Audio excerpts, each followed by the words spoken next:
With Fortnite's first ever bug invasion season just around the corner, I thought it'd be a perfect time to look back at the game's only other invasion themed season, Chapter 2 Season 7, aka the Alien season.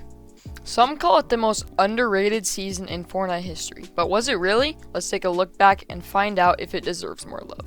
Chapter 2 Season 7 launched in June 2021 and brought aliens, UFOs, and a full-blown sci-fi invasion to Fortnite. It introduced some new mechanics, a stacked battle pass, and a pretty unique theme compared to other seasons. It also brought gimmicky and weird weapons into the game for pretty much the first time.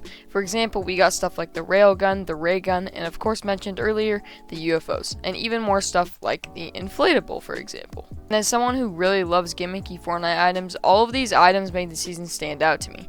One of the parts of the season that didn't stand out was the rest of the loot pool, which just had weapons like the normal AR, heavy AR, tac, pump, just your average Chapter 2 loot pool. Now there are still 3 weapons that stood out from this loot pool that I haven't talked about yet, and that's the plasma cannon, recon scanner, and the pulse rifle. First, the plasma cannon pretty much just sends a huge orb through structures that destroys them instantly, and the damage on this weapon is honestly just as expected. It's kind of mediocre.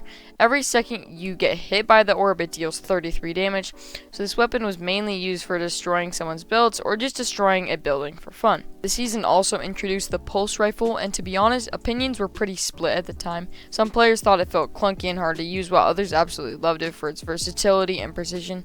But now most players agree it was actually a solid weapon and a pretty underrated part of the loot pool. And then there's the recon scanner, which was an absolute must-have this season. The main mechanic of this weapon was that you would shoot a little orb, and along the way it would mark all the players nearby. One strategy came along with this weapon where you could use the recon scanner, and then, because you can shoot people through builds with the railgun, people would just mark their enemy and eliminate them while they are sheltered inside of their builds, which is pretty much just aimbot, right? This is one of the strategies that the entire community was doing, and man, was it overpowered. So yeah, that's about it for the weapons. Now let's move on to the map changes of this season. When the aliens first invaded the island, the mothership destroyed the Spire location, and in its place came the Aftermath landmark. It was pretty much just a big hole in the ground with a creek inside of it, and around it was just purple grass. So yeah, not much here, but still a pretty nice change. All of the primal areas from Chapter 2 Season 6 turned back to normal, except for Bony Burbs and the Guardian Towers, which are just pretty much towers scattered around the map in Season 6. Sweaty Sands was also renamed to Believer Beach, a location for people that believed in aliens. Colossal Crops was changed into Corny Complex, which was a farm with an IO facility underneath. And then also during the season, trespassers, aka aliens, would control a location and UFOs would come and invade.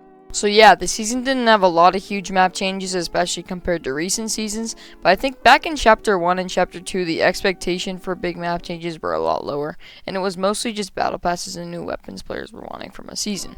Speaking of the battle pass this season, it was mediocre at best. For an alien season, I guess it's not horrible, but still, not really a good pass. We did have Dr. Sloan for the first time, and we also had Rick and even Clark Kent, surprisingly, which they did a pretty good job with Superman, but I think the new Superman skin is a lot better.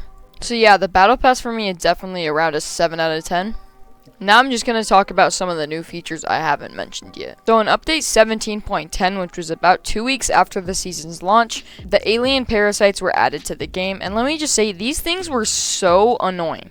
The main premise was that they'd just lock onto henchmen, players, animals, you get the point, anything. And they would stay latched onto the head of the player until you were at 75 HP.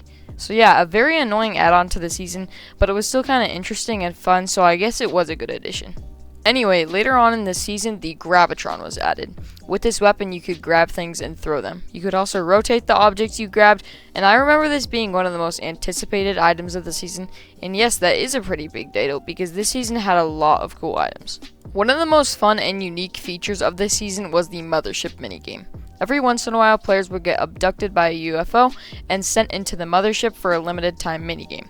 In it, you'd float around in zero gravity collecting time orbs and vault tokens. Depending on how many you got in a limited time, you'd be rewarded with better loot at the end, all the way up to gold tier chests. It was chaotic, competitive, and honestly one of the most rewarding side activities Fortnite has ever added. Not only did it give you a break from the regular match, but it also made looting feel exciting again. For many players, this was the highlight of the season.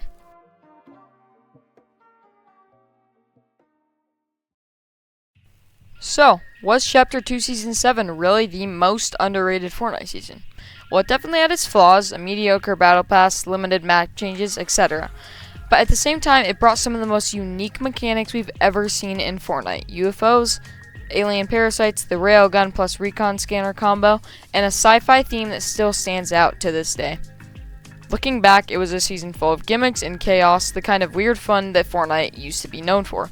And while it might not have been perfect, I think it absolutely deserves more love than it got at the time. But what do you think? Was Chapter 2 Season 7 underrated, or was it just another gimmicky mess? Let me know down in the comments. As always, I hope you have a great rest of your day. God bless, and remember to always stay super.